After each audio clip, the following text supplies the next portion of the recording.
अस्सलामुअलैकुम। तहरीक अदम एतमाद कामयाब या नाकाम, खुसूसी ट्रांसमिशन के साथ मैं हूं मुदस्सिर इकबाल। नाज़रीन, इस वक्त आज का दिन बड़ा अहम था कि आज कौमी असम्बली का इजलास, लेकिन कौमी असम्बली के इजलास में पार्लिमानी रवायात के मुताबिक अगर किसी रुकन असम्बली की वफ़ात हो जाती तो उसके बाद उस इजलास को मुलतवी कर दिया जाता है। और आज भी ऐसा ही हुआ।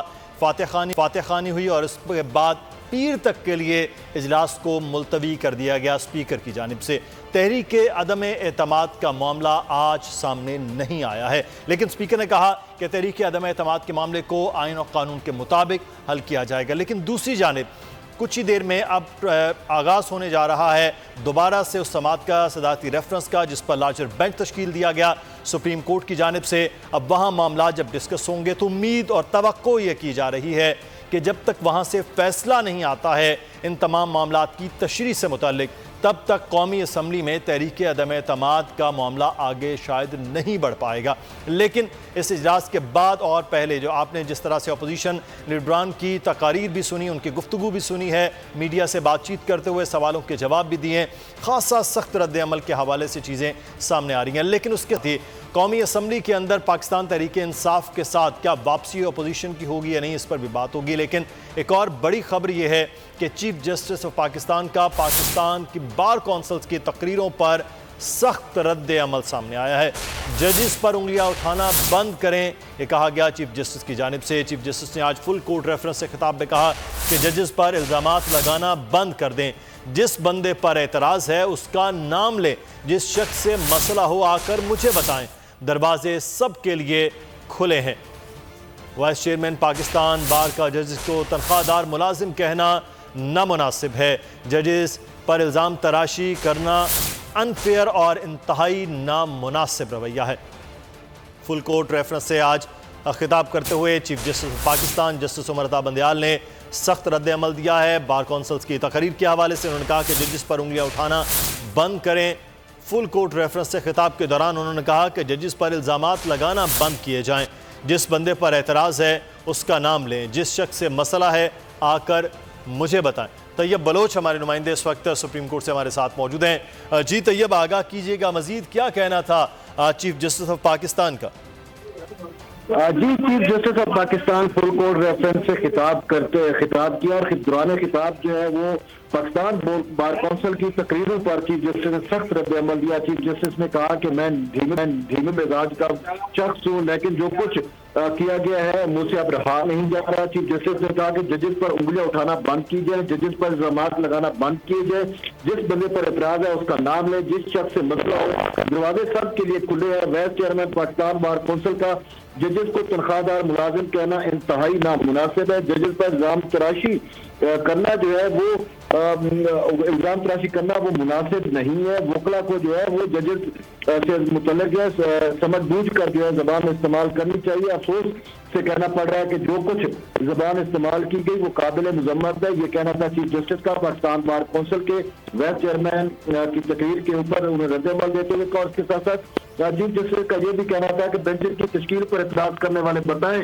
कि गुज़िश्ता 15 से 20 बेंच तश्कील दिए गए। Vice chairman Pakistan bar council मुल्क भर के वकला का नुमाइंदा होता है। अगर वो इस तरीके से इल्जाम लगाएंगे तो अदलिया की जो है वो साथ मुतासर होगी। इसके साथ साथ चीफ जस्टिस का यह भी कहना था कि vice chairman Pakistan bar council अपने ओहदे और मनसब का जो है वो ख्याल रखें। रजिस्ट्रार सुप्रीम कोर्ट बेहतरीन और इसी वजह से उसको यहाँ पे तैनात किया गया, उन पर भी इतराज नहीं होना चाहिए। रजिस्ट्रार सुप्रीम कोर्ट जानता है कि जिम्मेदारी कैसे अदा करनी है। चंद रोज बाद मैं चला जाऊंगा, ये कहना था चीफ जस्टिस का। और चीफ जस्टिस ने यह भी कहा कि हक और सच के मुताबिक जिम्मेदारी अदा करने का मौका जो है वो दिया जाना चाहिए। तो ये चीफ जस्टिस उमर अता बंदयाल की जानिब से जो है फुल कोर्ट रेफरेंस में जो तकरीर की गई उसका यही मतलब था, क्योंकि इससे पहले पाकिस्तान बार कौंसिल ने चीफ जस्टिस के बेंच की तश्कील और अदलिया से मुतल्लिक जो है वो जो उन्होंने तकरीर की वो दुरुस्त नहीं थी। तो जिस पर चीफ जस्टिस बरहम भी हुए और उन्होंने सख्त वो एक मैसेज भी दिया। जी बहुत शुक्रिया तैयब बलोच, हमें तफसीलात से आगाह कर रहे थे। फुल कोर्ट वाले से आगे चलकर आज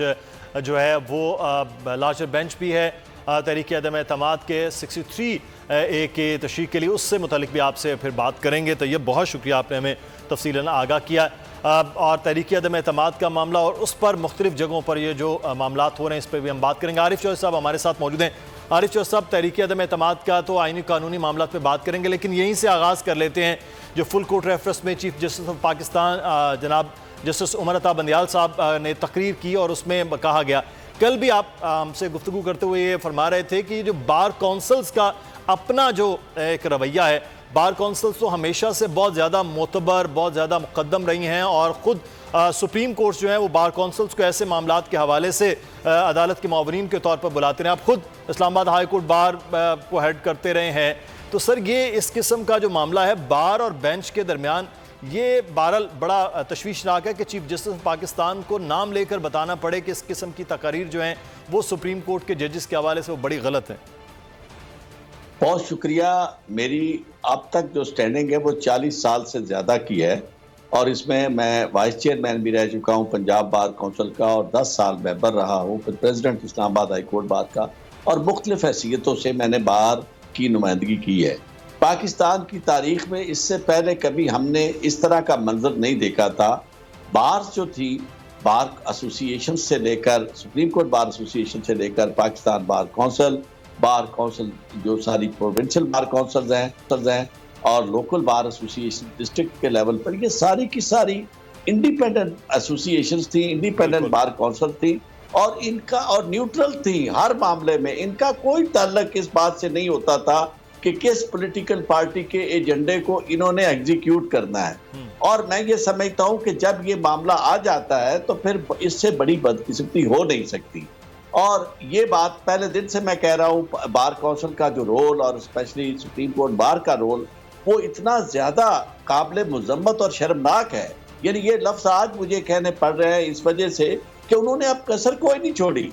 यानी आप इस हद तक आगे चले गए हैं कि भाई आपने पहले जाके वो केस जिसका कोई ताल्लुक बार के साथ नहीं है, सुप्रीम कोर्ट बार के साथ नहीं है, आपने बार के मेंबर्स को बिल्कुल दरखोरे इतना ना समझते हुए, किसी से पूछा नहीं है, किसी से कोई मशवरा नहीं किया, किसी की इजाजत नहीं दी, कोई हाउस की मीटिंग नहीं हुई और उसके बाद आप चले गए हैं, जाके आपने उनकी तरफ से पिटीशन फाइल कर दी। फिर जनाब आप इस मामले में भी सबसे आगे आप हैं। यानी इलेक्शन उनके, यानी वोट ऑफ नो कॉन्फिडेंस का मामला है, अदालत वो जाने, अदालत जाने और पार्लियामेंट जाने, आप बार के नुमाइंदे होते हुए अपने टिकट्स सिक्योर करने के लिए। और देखें, मैं आपको एक अर्ज करूं, जो तकलीफ वाली बात मजीद है, हमारे दोस्त आजम नजीर तारड़ मेंबर हैं जी पाकिस्तान बार काउंसिल के भी, और उस तरफ से वो मेंबर हैं जनाब सेनेट के, सेनेटर हैं। और आजम नजीर तारड़ और आसर भून यूं समझे कि एक जान दो कालब है। अब नेक्स्ट जो तैयारी है, आसर भून साहब हमारे के जिंदगी में अब तक सारी ऑफिस ले लिए हैं, अगला ऑफिस जो उनका पॉलिटिकल ऑफिस है। भाई पॉलिटिकल ऑफिस के असूल के लिए आप इस हद तक तो ना आगे जाइए, कुछ तो रहने दें, कुछ तो भरम रखें इसका, इस मैंडेट का।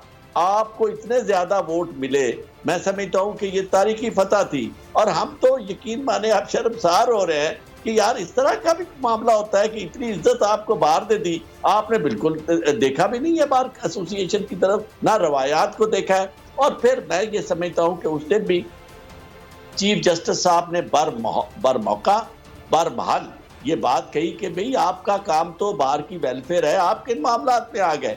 और आज तो फिर जब रेफरेंस में उन्होंने इस तरह की तकरीरें सुनी हैं तो फिर उनका नोटिस और उनकी बात जो है वो बिल्कुल समझ में आ जानी चाहिए कि भाई आप दबाव ना डालें, आप अदालत को इंडिपेंडेंट रहने दें, अदालत इंडिपेंडेंट है।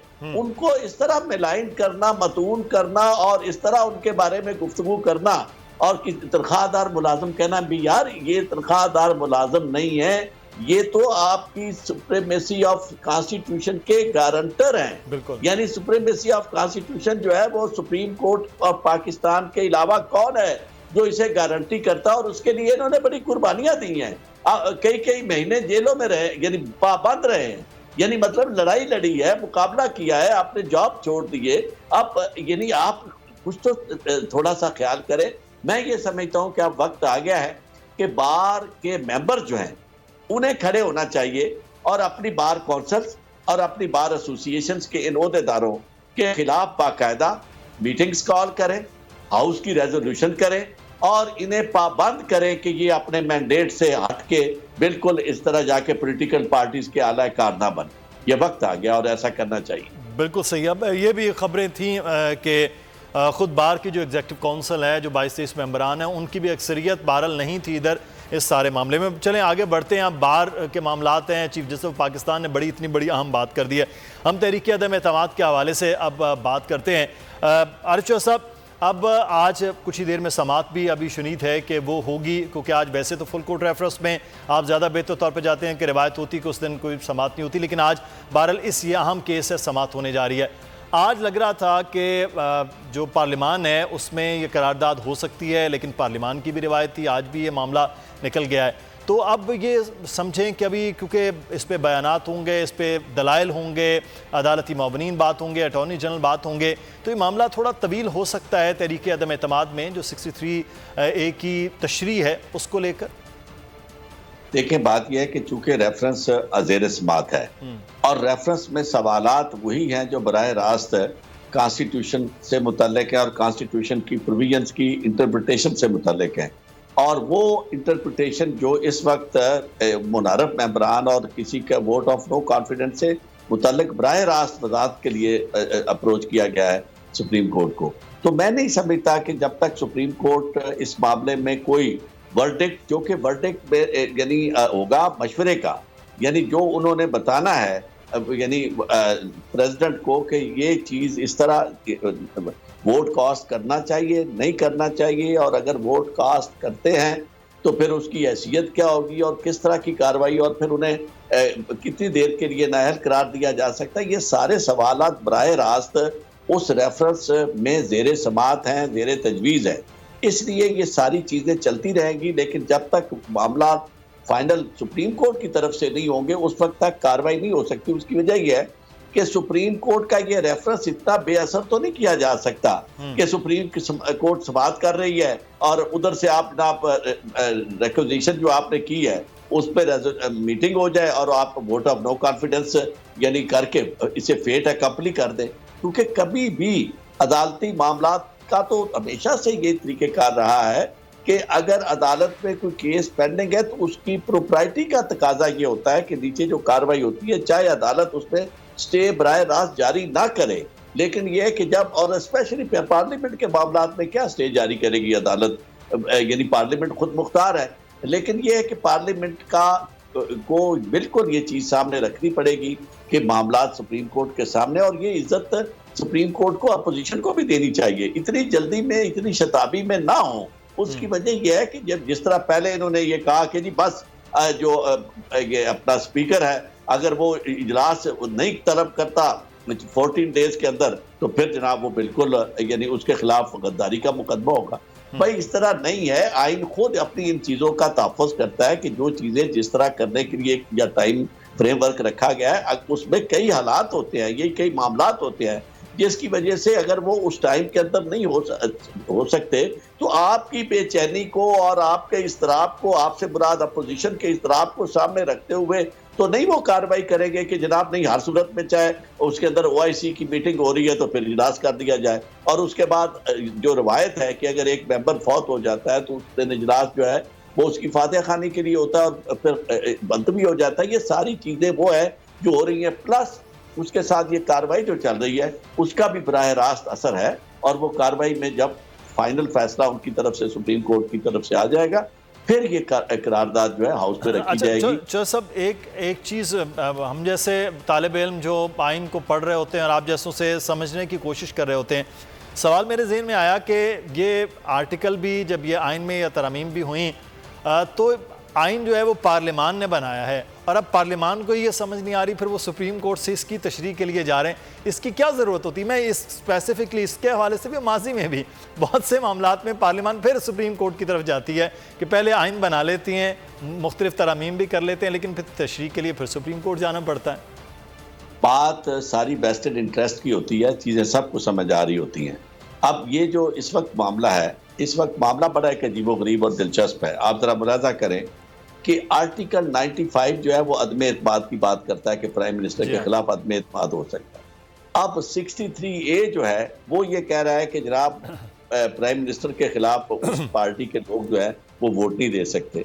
अब वोट यानी अदम एतमाद का इजहार तो उसने करना है जिसने पहले एतमाद का इजहार किया हुआ है, उसे पार्लियामेंट में वो प्राइम मिनिस्टर जिसने बनाया हुआ है, क्योंकि जो ये देखे ना, कॉमन सेंस की बात है कि अपोजिशन जो है वो तो पहले उनके साथ नहीं होती। अब जिन लोगों ने बनाया होता है वो पार्टी के लोग होते हैं, तो अदम एतमाद तो उन्होंने ही करना होता है। तो अब ये दोनों चीजें एक दूसरे के मुतसादम भी हो गई कि भाई एक तरफ आपके पास हक है पार्लियामेंटेरियंस के पास कि आप वोट ऑफ नो कॉन्फिडेंस कर सकते हैं, दूसरी तरफ आपको पाबंद कर दिया गया है कि आप इस मामले में वोट ऑफ नो कॉन्फिडेंस के मामले में या वोट ऑफ कॉन्फिडेंस के मामले में पार्टी लाइन जो है वो क्रॉस नहीं कर सकते। सही मौजूद हैं अजहर सिद्दीक एडवोकेट साहब, आरिफ चौधरी साहब। अजहर साहब, अगर आप सुन सकते हैं तो सर ये अब कुछ ही देर में दोबारा से समाअत होने जा रही है आज के दिन को लेकर, लेकिन ये बार बार ये कहा जा रहा है कि जब ये सर वोट डालना उनका हक है, कल भी चीफ जस्टिस ऑफ पाकिस्तान ने जो फरमाया वोट तो डाला जाएगा, फिर उसके बाद जब वोट डल गया तो असल काम तो वो करके निकल गए, तो उसके बाद फिर सर उनकी ताहयात नाअहली हो, इस टेन्योर की हो, 5 साल की हो, वो तो फिर बाद की बात है। इस हुकूमत के हवाले से तो फिर मामला ज़्यादा पेचीदा उसी वक्त हो जाएंगे जब वो लोग मुनहरिफ अराकीन वोट डाल देंगे। बहुत शुक्रिया। देखिए, बात ये नहीं है अभी सिर्फ रिमार्क्स आ रहे हैं अदालत के, अभी तो इंटरप्रिटेशन दरकार है एडवाइजरी जुरिसडिक्शन के अंदर, और मैंने इस चीज को बड़ा वजाहत के साथ क्लियर किया था। एक है फ्लोर क्रॉसिंग और दूसरा है डिफेक्शन, यानी डिफेक्शन, एक प्री वोट की बात हो रही है और एक पोस्ट वोट की बात हो रही है। और पूरी दुनिया में कवानीन देख दें, जिस तरह के आर्टिकल 63 ये आर्टिकुलेट है कि कॉन्फिडेंस, नो कॉन्फिडेंस, और खासतौर पर मनी बिल के ऊपर आप तो कॉन्ट्रैक्ट ये तोड़ ही नहीं सकते। पूरी दुनिया के अंदर ये मौजूद है कि आप जब पार्टी छोड़ दें, आप इस्तीफा दे चले जाएं घर, डेट्स ऑल, उसके अलावा कोई यानी पाकिस्तान के अंदर जो आर्टिकल 63 है, इसकी पैरी मटीरिया में मैं पूरी दुनिया में देख रहा था, इस तरह के कवानीन चंद ममालिक में तो है, और वहां भी बड़े सख्त इसका रेमेडीज लिखी हुई हैं। आर्टिकल 17 और article 55 majority of the vote, और फर्क सिर्फ इतना है कि आर्टिकल 95 को अगर आप मिलाकर देखें 63A के साथ, आर्टिकल 95 को आपने आइसोलेशन में नहीं पढ़ना, 17, 55 63A के साथ मिलाकर पढ़े। तो तारीखी तौर पर आपको याद होना चाहिए कि पहले 18वीं तरमीम से पहले डिफेक्शन इस हद तक थी, अगर फॉरवर्ड ब्लॉक बना के आ जाए तो फॉरवर्ड ब्लॉक भी खत्म किया। यानी अब हमारी पार्लियामान ने इस बात का ध्यान रखा कि फॉरवर्ड ब्लॉक भी ना बन सके। अब फॉरवर्ड ब्लॉक बनाने के बाद जो मौजूदा आर्टिकल 63A की शक्ल है, मेरी जाती राय के मुताबिक ये तो वोट डालने की इजाजत ही नहीं देता। यानी क्यों? आपका मुआहदा खत्म करने का इख्तियार आपके पास मौजूद है, जो आपने पार्टी का टिकट लेके आए, आप इस्तीफा दे और घर चले जाए। आप वो जो अमानत आपको मिली है वो अमानत में खयानत नहीं कर सकते। वजह क्या है कि आपने जब टिकट लिया तो आपने ये तय किया कि आर्टिकल 63A के अंदर ये 3 शक्लों में आप बिल्कुल पार्टी पॉलिसी, पार्टी की डायरेक्शन, पार्टी लीडर की डायरेक्शन वायलेट नहीं करेंगे। जब आपने वायलेट कर दिया, और वायलेट करने के हवाले से आपके पास तो बड़ी एविडेंस आ चुकी है ना, फ्लोर क्रॉस तो हो गया। ये फ्लोर क्रॉस और डिफेक्शन में मैं थोड़ा सा फर्क यूं डालूंगा कि अमूमन होता है, पहले फ्लोर क्रॉसिंग के हवाले से आप पार्लियामान में बैठते हैं, एक तरफ ट्रेजरी बेंच बैठते हैं, एक तरफ अपोजिशन बेंच बैठते हैं, ट्रेजरी से बंदे उठ के अपोजिशन में बैठ जाएं, टेंशन आ गई, टेंशन से आगे चलेगी आप। और इन्होंने क्या दिया, जैसे राजा रियाज ने टीवी में कहा कि मैंने टिकट ले ली है, भाई फ्लोर क्रॉस तो कर लिया उसने, अब क्या बात आ गई, फ्लोर क्रॉस हो गया, डिफेक्शन का लॉ अप्लाई हो गया। इसलिए पाकिस्तान तहरीक इंसाफ के इन तमाम मेंबर्स को जो मुनहरफ हुए हैं उनको शोकाज जारी कर दिए हैं, और शोकाज भी 28 तारीख की हिरग रखी है। 28 तारीख वाले दिन टाइम क्या रखा है, 4 बजे का। 28 तारीख वाले दिन वो उन मेंबर्स तमाम की जो है ना, तमाम मेंबर्स के बारे में जो मुनहरफ होंगे वो डेक्लेरेशन दे देंगे इमरान खान साहब पार्टी के तौर पर, इन्होंने डिफेक्शन कर ली है।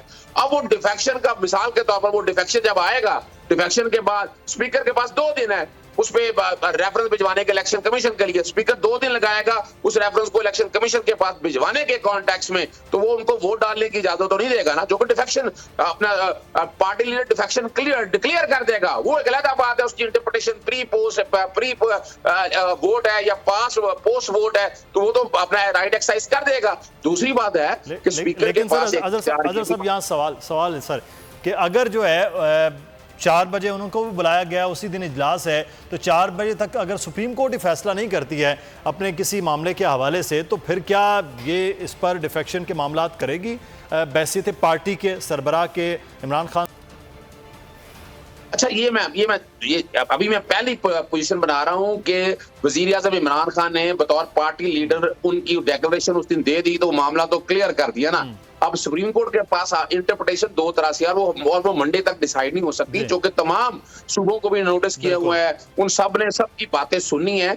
अब आते हैं अगली बात पर। पहले तो मैं ये बता दूं कि ये इस बुनियाद के ऊपर स्पीकर रूलिंग दे देगा कि इनकी डिक्लेरेशन आ गई है, मैंने उन पे अपना माइंड अप्लाई कर रहे हैं, मैंने मामला चीफ इलेक्शन कमीशनर को भिजवाना है या इलेक्शन कमीशन को बनवाना है, मैं इस पे कार्रवाई फॉर द टाइमिंग रोक रहा हूं, और वो कानूनी है, वो रूलिंग कानूनी है। अब दूसरी बात है, दूसरी रेमेडी क्या है? दूसरी रेमेडी ये है कि स्पीकर पहले लिख चुका है कि आर्टिकल 63 की इंटरप्रिटेशन के हवाले से 3-4 सवाल उसने बनाए भिजवाए वज़ारत कानून को या अटॉर्नी जनरल को, और उसी की वजह से आर्टिकल 186 एडवाइजरी जुरिसडिक्शन में मामला ये गया हुआ है, वहां पर मामला गया है सुप्रीम कोर्ट के सामने। तो स्पीकर ये भी रूलिंग दे सकता है कि जब तक सुप्रीम कोर्ट 186 के तहत एक ओपिनियन नहीं देता, मैं इस पे रोक रहा हूं, मैं इस पे कोई कार्रवाई नहीं करूंगा। और ये कानूनी, अब ये रूलिंग दे सकता है, जाए जाकर रूलिंग को अब चैलेंज करें। इसमें जल्दी किस बात की है? आइन ने अगर टाइम भी दिया है 95 ने 3 से 7 दिनों के अंदर, तो 254 में साथ रेमेडी भी दी है कि जो टाइम दिया है अगर उस टाइम के मुताबिक काम ना हो तो वो इलीगल नहीं होगा। और मैंने इसकी बात यूं भी वजाहत की थी, आर्टिकल 6 तो मजाक बनाया हुआ है, शहबाज शरीफ ऐसे बंदे को वजीर आज़म बनाना चाह रहे हैं जिसको कानून और आइन पता ही नहीं। आर्टिकल 6 का इसको इतना नहीं अंदाजा कि बात बड़ी सिंपल सी है कि अगर कोई काम वक्त पे ना हो तो आइन ने फराहम किया, आइन ने जब रेमेडी दी हुई है तो पहला इजलास भी कानूनी था।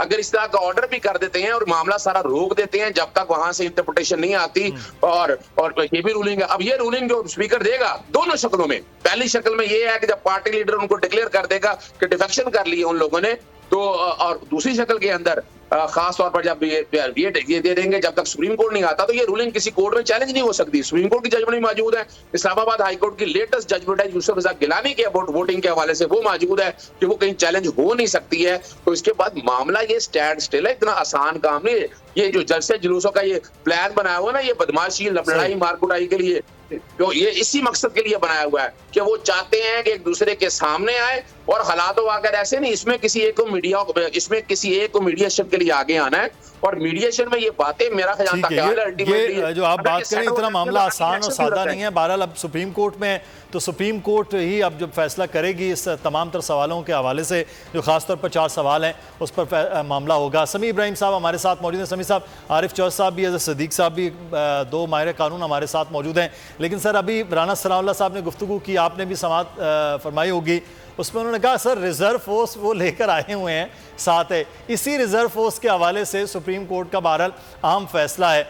ये बहुत ज़्यादा ये बात हो रही है कि ये अब हों या ना हों, लेकिन पाकिस्तान की जमहूरियत, पार्लिमान और अगले आने वाले हमेशा के लिए वज़ीर आज़म इतने मजबूत होने चाहिए कि ऐसे लोग जो फ्लोर क्रॉसिंग करें या ऐसे लोग जो हॉर्स ट्रेडिंग कर रहे हैं, उन लोगों के खिलाफ सख्त जो है वो फैसला आए, ताकि इस किस्म के लोग माइनस हो जाएं और पाकिस्तान की पार्लिमान और जमहूरियत मजबूत हो।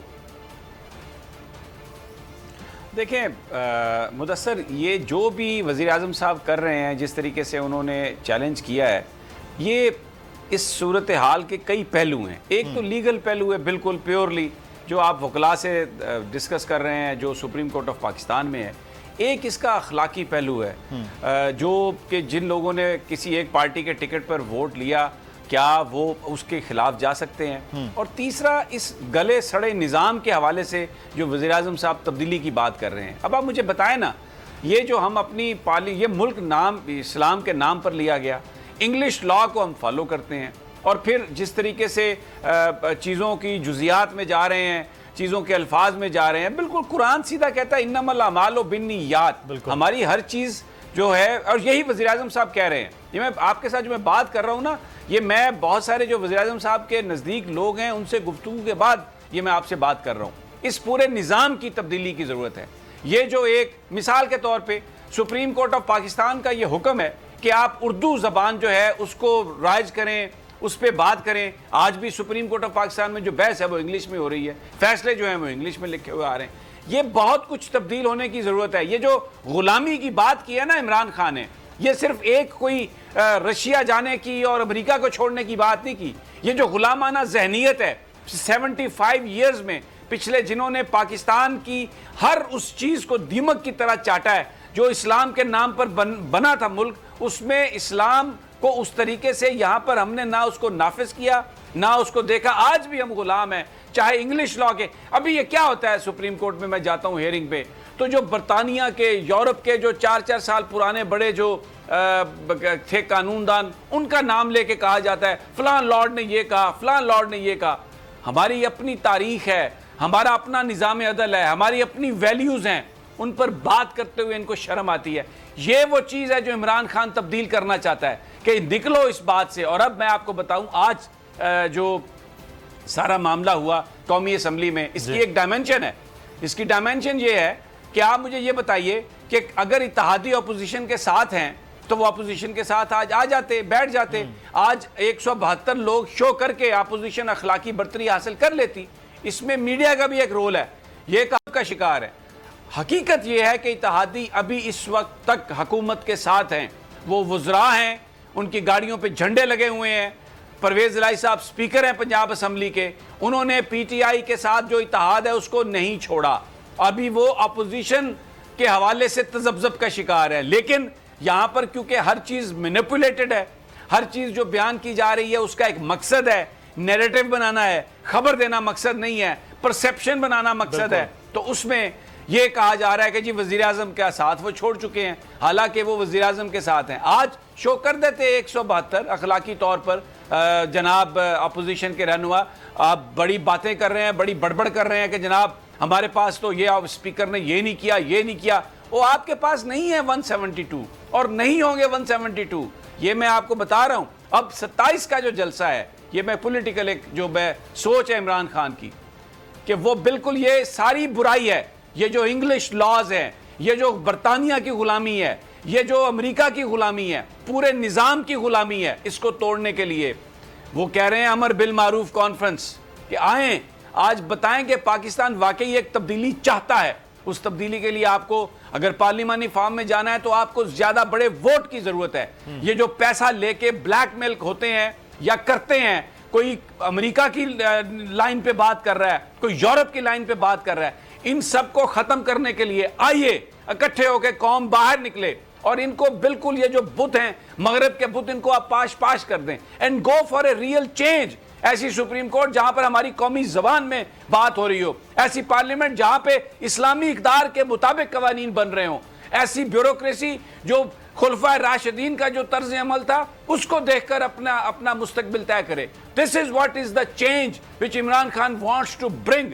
ये वो वजह है कि वो जो यूरोप की कांपें टांग रही हैं जैसे वो कहते हैं, और पता नहीं क्या कुछ हो रहा है। तो इट्स ए डिसाइसिव डे, ये जो 27 मार्च है, ये बिल्कुल पाकिस्तान की तारीख में एक नए दिन का आगाज होगा Mudassar. This is what is the message of Imran Khan. बिल्कुल, ये आपकी आम बात हो गई समी साहब कि इस वक्त जो है वो दोहरा मयार जो नज़र आ रहा है, इस दोहरे मयार की एक और झलक मैंने कल देखी है। मैं आरिफ चौधरी साहब, कल सर आपने एक वीडियो देखी होगी, सोशल मीडिया पे बहुत वायरल हुई है, वो मियां रज़ा रब्बानी साहब की है।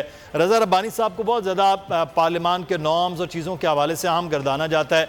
वो रोते हुए उनकी तकरीर थी कि मैं बड़े दुख के साथ अपनी पार्लियामानी तारीख में कि मुझे आज फ़ौजी अदालतों के हक़ में वोट दिया जा रहा है, लेकिन जो उनका जुमला था, लेकिन ये अमानत है वोट पार्टी की, इसलिए मैं इस पर वोट दे रहा हूँ। ये पाकिस्तान पीपल्स पार्टी के एक बड़े सीनियर पार्लियामेंटेरियन का मौक़िफ़ है पार्लियामान में खड़े होकर सेनेट में। तो जब ये मामला आता है, अब वो खुद शामिल हैं उस सारे अमल में, मियां रज़ा रब्बानी साहब, कि ये जो वोट है वो लोग इनफरादी तौर पर वो दे सकते हैं, जिसके बारे में बड़ा क्लियरली लॉ भी आ गया है। और वो लॉ तो ख़ास तौर पर अदम एतमाद और तहरीक अदम एतमाद और अदम एतमाद और फिर मनी बिल के हवाले से, वहाँ तो उन्होंने उस पे मामले पे भी वोट दे दिया। ये जो दोहरा मयार है ना आरिफ चौधरी साहब, ये पार्लियामान के लिए, जमहूरियत के लिए जहर कातिल होता है। आज आपने राना सनाउल्लाह की अभी जो तकरीर हमें सुनवाई वहाँ सुप्रीम कोर्ट के बाहर, राना साहब ये वफादारियां तब्दील करने वाले लोगों को मुजाहिद और कलमा हक कहने वाले लोग कह रहे हैं, और वो यानी फौज को, एस्टेब्लिशमेंट को वो इस तरह कह रहे हैं कि दरमियान में जिस तरह वालिद साहब के बारे में कहा जाता है कि जी वालिद साहब जो है अब नाराज हो गए हैं, अब अपने दस्ते शफकत वो उठा लेंगे। यानी मैं हैरान होता हूँ। खैर यहाँ तो शर्म वाली बात है ही नहीं, रह ही नहीं गई। सब ने जो कुछ किया अब तक, ये उन्हीं के खिलाफ, एस्टेब्लिशमेंट के खिलाफ इतना बड़ा बयानिया बनाया। इमरान खान के खिलाफ कम था, एस्टेब्लिशमेंट के खिलाफ ज़्यादा था, और जनाब उसमें नवाज शरीफ साहब जो है उन्होंने हिंदुस्तान तक को राज़ी किया और अल्ताफ़ हुसैन के साथ उन्होंने अपनी रफ़ाकत और क़राबत पैदा की और बढ़ाई। और ये सब लोग जो थे यहाँ खड़े हुए ये कह रहे थे कि देखें जी यहाँ पाकिस्तान में तो ये एक एस्टेब्लिशमेंट है जो काम नहीं चलने दे रही। और फिर ये लोग जिनके बारे में वो आज जिन्हें ऑफर कर रहे हैं कि जी आप चीफ मिनिस्टर बन जाएं, आप जनाब ये ओहदा ले लें, आपस में बंदर बांट इन्होंने की हुई है।